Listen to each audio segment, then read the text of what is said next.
শাইখুল হাদিস রহমতুল্লাহ আলাইহি একটা গল্প বলতেন এই যুক্তির অসারতা প্রমাণ করার জন্য, যে এক বেটা তার পোলারে নিয়ে বাজারে যেতেছে, কি জন্য? গাধা বেচবে। কি বেচবে? গাধা। বুঝেন না? এখন তো আমাদের দেশে গাধার প্রচলন নাই। গাধা এটা একটা মানুষ এই প্রাণীটাকে পালে, এটা বোঝা বহন করার কাজ দেয়, এটা বাহন। গাধা একটা হলো বাহন। তো গাধা বিক্রি করার জন্য বাড়ি থেকে বাজারের দিকে রওনা হয়েছে। তো গাধা যেহেতু একটা বাহন, তো সে গাধার পিঠে সওয়ার হয়ে পড়ছে, আর ছোট পোলাটা পিছে পিছে হাইটা হাইটা আসতেছে। কিছুদূর চলার পরে রাস্তায় একদল মানুষের সাথে দেখা। এরা কয়, দেখো কিরকম নির্দয় বাপ, ছোট পোলাটারে আটায় নিতেছে আর বুইরা দামড়া বেটা গাধার পিঠে সওয়ার হয়ে যেতেছে। লোকটা কথাটা শুনে কয়, কথাটা তো খারাপ কয় নাই, যুক্তি আছে কথার পিছনে। তো লোকটা নিজে নামলো, পোলারে গেলে তুই গাধার পিঠে সওয়ার। এখন পোলায় গাধার পিঠে আরোহণ করে যায়, বাপ পিছে পিছে হেঁটে যায়। কিছু দূর যাইতে 2 নম্বর আরেক দল মানুষের সাথে দেখা।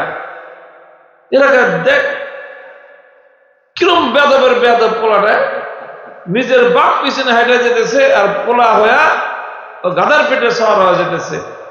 আর বাপটাও কিরকম পোলারে আদব কায়দা শিখায় নাই।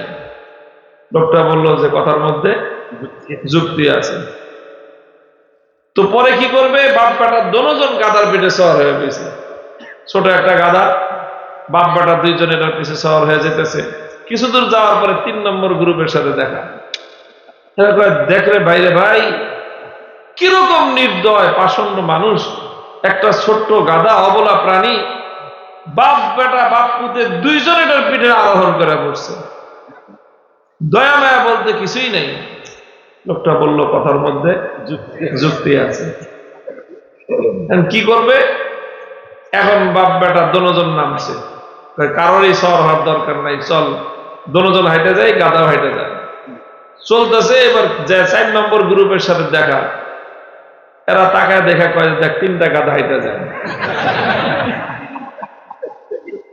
3টা গাধা হলো কেমনে? একটা তো অরিজিনাল গাধা, আর বাকি 2টা হলো দোপায়া গাধা। দোপায়া গাধা হলো কেমনে? কয় যে ভাই, তোমারে আল্লাহ একটা বাহন দিছে, মানে আগের যুগে গাধা যেরকম, এখন ধরে নেন একটা হোন্ডা। এটা কি আছে? Honda motorcycle. আর মোটর সাইকেলের ইঞ্জিন ঠিক আছে, তেল ঠিক আছে, সবই আছে, কিন্তু আপনি মোটর সাইকেলে চলেন না। কি করেন? সারাদিন মোটর সাইকেল ধাক্কায় নিয়ে রাস্তা দিয়ে ঘুরে বেড়ান। আপনি কি করবো? আপনার গাধা ছাড়া আর কিছু করবো? গাধা, তুই যদি মোটর সাইকেলে না উঠবি তো মোটর সাইকেল কিনছিস কে তুই? কথা ঠিক কিনা? তোর যেহেতু মোটর সাইকেল আছে, তো তুই পায়ে হাঁটবি কেন?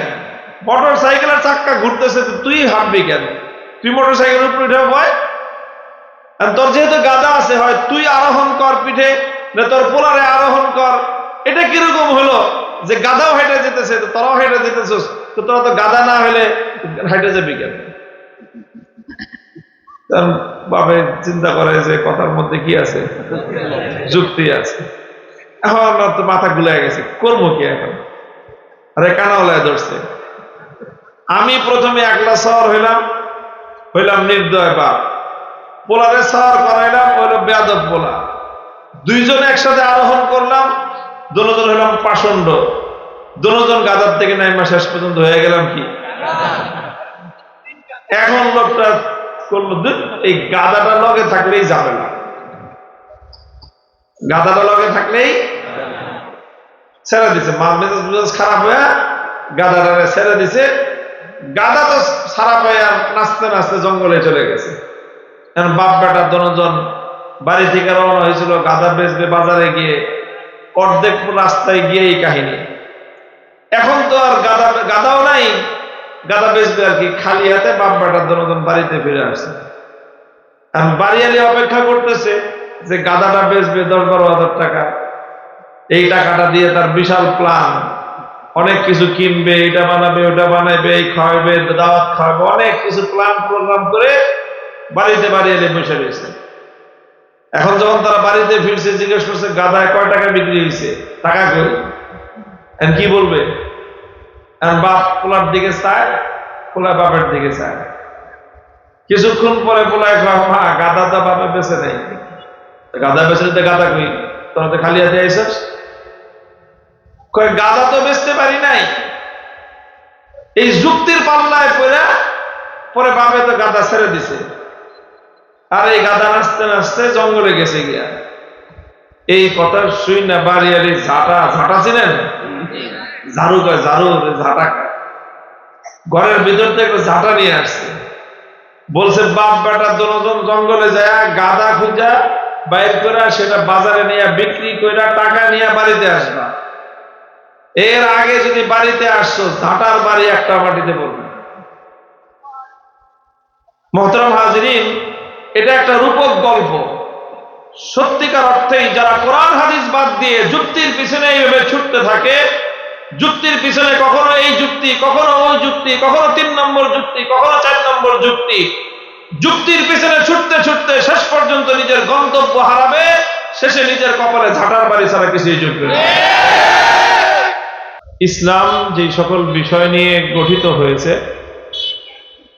ইসলামের মধ্যে কিছু বিষয় আছে এগুলোকে বলা হয় আকায়েদ, কিছু বিষয় আছে সেগুলোকে বলা হয় ইবাদাত, কিছু বিষয় আছে যেগুলোকে বলা হয় মুআমালাত, কিছু বিষয় আছে যেগুলোকে বলা হয় মুআশারাত, কিছু বিষয় আছে যেগুলোকে বলা হয় আখলাক। এই 5টা বড় বড় অধ্যায় ইসলামের। আকায়েদ মানে হলো বিশ্বাস, ইবাদাত মানে তো বুঝি নামাজ রোজা হজ যাকাত, মুআমালাত মানে হলো লেনদেন, বিভিন্ন রকমের পারস্পরিক লেনদেন, যত ধরনের লেনদেন আছে। মুআশারাত মানে হলো আচার ব্যবহার, কার সাথে কিরকম আচরণ করতে হবে। এই মুআমালাত এবং মুআশারাতের মধ্যে সব বিষয় চলে আসবে, রাজনীতি, অর্থনীতি, রাষ্ট্র ব্যবস্থা, যা যা আছে সব। আর হলো নিজের আচার আখলাক, নিজের মধ্যে আল্লাহ রাসূল আল্লাহ পাক রব্বুল আলামিন প্রত্যেকটা মানুষের মধ্যে যে চরিত্র রেখেছেন সেই চরিত্রটাকে সংশোধন করা। খারাপ কিছু বৈশিষ্ট্য মানুষের মধ্যে আছে, সেগুলো থেকে মুক্ত হয়ে ভালো বৈশিষ্ট্যের দ্বারা নিজেকে সুসজ্জিত করা। এই সবটার সমন্বয় হলো ইসলাম। তো একটা গুরুত্বপূর্ণ আকীদা এখানে সাব্যস্ত করবেন ইমাম বুখারী রাহমাতুল্লাহি আলাইহি, সেটা হলো আল ওয়াজনু হাক্কুন। আল্লাহ পাক রব্বুল আলামিন মানুষকে কিয়ামতের দিনকে আল্লাহ বিচার করবেন। বিচার করবেন কিনা কি ধারণা আপনাদের? মানুষের বিচার হবে। এই জন্যই বলা হয়েছে মালিক ইয়াউমিদ্দিন, তিনি বিচার দিবসের মালিক। বিচার দিবস আছে একটা, আছে না নাই? সবার বিচার হবে। ভালো করলে ভালো পাওয়া যাবে, খারাপ করলে খারাপ পাওয়া যাবে। এই যে বিচার যে করবেন আল্লাহ পাক রব্বুল আলামিন,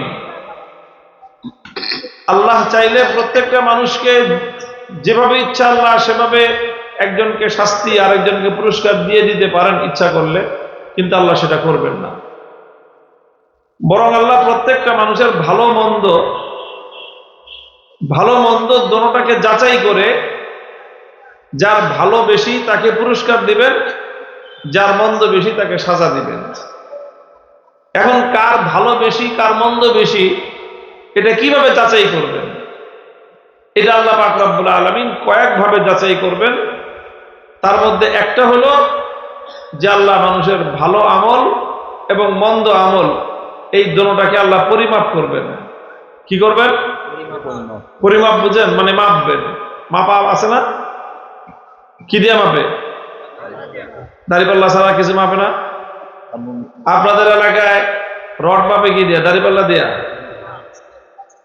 হ্যাঁ। স্কেল দিয়ে কি মাপে? রড মাপে। কেরোসিন তেল কি দিয়ে মাপে? দাড়িপাল্লা দেয়া? কি দিয়ে মাপে? লিটার দিয়ে মাপে। বিভিন্ন জিনিস দিয়ে মাপে, সবকিছু দাড়িপাল্লা দিয়ে মাপে না। আর এখন তো বাজার ঘাটে দাড়িপাল্লা খুঁজেই পাওয়া যায় না। দাড়িপাল্লা আছে? মানুষদের চাইল চাইলে এখন আর দাড়িপাল্লা দিয়ে মাপে না। কি দিয়ে মাপে? এই যে একটা মেশিন থাকে, এটা কি বলে? মিটার বলে, ডিজিটাল মিটার।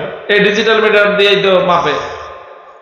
তো এরকম প্রত্যেকটা জিনিস যেরকম মাপা হয়, এরকম আল্লাহ পাক রব্বুল আলামিন মানুষের ভালো মন্দ আমল এটাকেও মাপার একটা ব্যবস্থা আল্লাহ পাক করবেন। একটা ভালো মন্দ মাপার কি করবেন? ব্যবস্থা আল্লাহ পাক রব্বুল আলামিন করবেন। এখন এটাই হলো মূল বিষয় যে আল্লাহ বান্দার মানুষের ভালো মন্দ আমলকে মাপার ব্যবস্থা করবেন। এখন দুনিয়াতে কিছু মানুষ আছে, আমাদের পুরান ঢাকা কয় হ্যাকরা, আপনাদের এলাকা কি বলে? হ্যাকরা বুঝেন? গাউরা, এটা কি বলেন আপনারা? ঠাটা বলেন না? গাউরা বলে। আর পুরান ঢাকার ভাষায় কি বলে? হ্যাকরা। হ্যাকরামি করে, হ্যাকরামি, গৌরামি। কি গৌরামি করে? বলে যে মানুষের আমল আবার মাপে কেমনে? আমল ধরা যায় না, ছোঁয়া যায় না, দেখা যায় না, এটারে আবার মাপবে কেমনে? রোজা রাখলাম সকাল থেকে সন্ধ্যা পর্যন্ত, না খেয়ে রয়েছি, এটার নাম রোজা, এটাকে আবার মাপবে কেমনে আল্লাহ? এইরকম নানা রকম হ্যাকরামি করে, গাউরামি করে কিছু মানুষ এটাকে অস্বীকার করতে চায় যে না, এই মাপামাপি বলতে কিছু নাই। আমি একটা মুখ দিয়ে কথা বললাম, এটা একটা কথা হয়ে গেল, এটা আবার এটাকে ধরে কেমনে, মাপে কেমনে? আমি জিকির করলাম, আল্লাহ আল্লাহ বললাম, অথবা কেউ একজন কাউকে একটা গালি দিল, মিথ্যা কথা বলল, আরেকজনের নামে মিথ্যা অপবাদ দিল, আরেকজনের নামে গীবত শিকায়াত করলো, এগুলো গুনাহ হয় না? মিথ্যা কথা বললে সওয়াব হয় না, গুনাহ হয়? আরেকজনের গীবত করলে সওয়াব হয় না, গুনাহ হয়? আরেকজনের উপর মিথ্যা অপবাদ দিলে পাপ হয় না, নেকি হয়? পাপ হয়। তাহলে এগুলো তো মাপা হবে। তুমি কতগুলো মিথ্যা কথা বলছো, এই মিথ্যা কথাগুলো বলার পরে তোমার কতগুলো পাপ হয়েছে, এগুলো মেপে বের করা হবে। তুমি কতজন মানুষের বিরুদ্ধে বদনাম করছো খামাখা, এগুলো তো গণা হবে এবং মাপা হবে। মাপার পরে তোমার এই বদনামের কতগুলো গুনাহ হয়েছে, সেই গুনাহ তোমাকে বুঝায় দেওয়া হবে। আল্লাহ পাক রব্বুল আলামিন এইভাবে বান্দার মুখের কথা, বান্দার প্রত্যেকটা অ্যাক্টিভিটি, প্রত্যেকটা কাজ, এগুলোকে আল্লাহ পাক রব্বুল আলামিন পরিমাপ করবেন। কিন্তু ওই যে বললাম, দুনিয়াতে কিছু মানুষ আছে কি বললাম? হ্যাকরা আছে, কিছু মানুষ ছেটা আছে, গাউরামি করে। তারা মানতে চায় না। তারা বলে যে এটা মাপে কেমনে? আমার বান্দার কথা মাপে কেমনে? কথার মধ্যে আবার আমলের মধ্যে ওজন হয় কেমনে? কথার মধ্যে ওয়েট হয় কেমনে? তো মুহতারাম হাজিরিন, ইমাম বুখারী রাহমাতুল্লাহি আলাইহি এটা প্রমাণ করছেন এখানে যে না, বান্দার আমল খারাপ হোক ভালো হোক, বান্দার কথা পাপ হোক নেকি হোক, এটা ওজন করা যাবে, এটা মাপা যাবে। কিভাবে প্রমাণ করছেন? যুক্তি দিয়ে প্রমাণ করছেন? না, কোন যুক্তি দিয়ে প্রমাণ করেন নাই। যুক্তি দিয়ে কেন প্রমাণ করেন নাই? কারণ যুক্তি এমন একটা জিনিস, আমাদের বাংলা ভাষায় বলে যে শাখের করাত। শাখের করাত বুঝেন? আপনাকে সব বোবা মানুষ নাকি রে ভাই? শাখের করাত বুঝেন? কারে কয়? হ্যাঁ, শাখের করাত ওই যে এখন তো বড় বড় গাছের গুল আছে না, ইয়া বিরাট, এখন তো এগুলো মেশিন দিয়ে কাটে, এক সময় তো এত মেশিন ছিল না। এই বড় বড় গুলগুলো উপরের দিকে উঠে, তারপরে মাথার উপরে উঠে একজন, নিচে একজন, বড় করাত আছে, এগুলো কি বলে? মিলে এই করাত দিয়ে এইভাবে কাটে। এটা উপরের দিকে টানলেও কাটে, নিচের দিকে টানলেও কাটে, যাইতেও কাটে, আইতেও কাটে। এটারে বলে কি? শাখের করাত। তো যুক্তি হলো এরকম শাখের করাতের মতো, এটা যাইতেও কাটবে আবার আইতেও কাটবে। আরো সহজ ভাষায় বুঝলে, দোমুখা সাপ বুঝেন? কারে কয়? দুই দিকে মুখ আছে, ওদিকে দেখলে মুখ ওদিকে, এদিকে দেখলে মুখ এদিকে। ওদিকে মুখের দিকে দেখলে মনে করবেন ল্যাংজা ওদিকে, এই মুখের দিকে দেখলে মনে করবেন ল্যাংজা ওদিকে। তো যুক্তি হলো এরকম জিনিস, লজিক হলো এরকম জিনিস, যেটা দোমুখা সাপের মতো, এর কোনো আগা মাথা নাই, এর ল্যাংজা কোন দিকে মাথা কোন দিকে কেউ বুঝে সারবে না। তো যারা যুক্তির পিছনে পড়ে তারা এরকম জীবনের শেষ মুহূর্তে তারা যুক্তির পিছনে পড়তে পড়তে এমন একটা তারা কানা ধান্দার মধ্যে পড়ে, আমাদের পুরান ঢাকায় বলে কানাওয়ালা। কানাওয়ালা বুঝেন কারে কয়? খালি ঘুরতেছে, রাস্তা চিনে না। তো যারা এরকম যুক্তির পিছনে পড়ে শেষ পর্যন্ত কানাওয়ালার কাছে ধরা খায়। এটার বাস্তব কথা। এই জন্য ইমাম বুখারী রাহমাতুল্লাহ আলাইহি যুক্তির ধার ধারেন নাই, যুক্তির পিছনে পড়েন নাই। যুক্তির পিছনে পড়লে শেষ পর্যন্ত পরিণামটা কি হয়? বরং যুক্তিকে বাদ দিয়ে যেই জিনিসকে অনুসরণ করতে হবে মুমিনকে, সেটা হলো কোরআন এবং হাদিস। কিসের পিছনে পড়তে হবে? কোরআন এবং হাদিসের অনুসরণ করবেন, আপনি সঠিক গন্তব্য পর্যন্ত পৌঁছতে পারবেন। কোরআন হাদিস বাদ দিয়ে যুক্তির পিছনে পড়বেন, কানাওয়ালার মতো ঘুরতে থাকবেন, বাড়ি খুঁজে পাবেন না। বাড়ির আশপাশ দিয়ে খালি ঘুরতে থাকবেন, কিন্তু বাড়ির গেট খুঁজে পাবেন না।